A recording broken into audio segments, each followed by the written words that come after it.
కాంట్రాక్టర్లకు బకాయిలు అన్ని తీరుస్తున్నామని, అభివృద్ధిని గాడిలో పెడుతున్నామని మంత్రి అచ్చెన్నాయుడు తెలిపారు.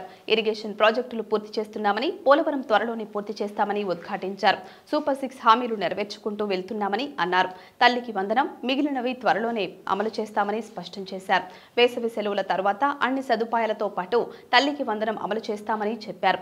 మత్స్యకారులకు వేట నిషేధ సమయంలో ఏప్రిల్ నెలలో మత్స్యకార భరోసా 20,000 రూపాయలు ఇస్తామని ప్రకటించారు. పీఎం కిసాన్ కి తోడు అన్నదాత సుఖీభవ కింద ఎమ్మెల్సీ ఎన్నికల కోడ్ ముగిసిన తర్వాత తోడ్పాటు అందిస్తామని ప్రకటించారు.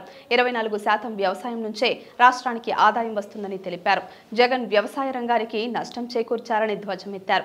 ఇన్సూరెన్స్, ఇన్పుట్, సబ్సిడీ, యాంత్రీకరణ కూడా గడిచిన 5 ఏళ్లుగా ఏం లేదని చెప్పారు. కరువు, వరదల్లో పైసా సహాయం లేదని అన్నారు. రైతు పంటకు ధర కూడా లేదని అన్నారు.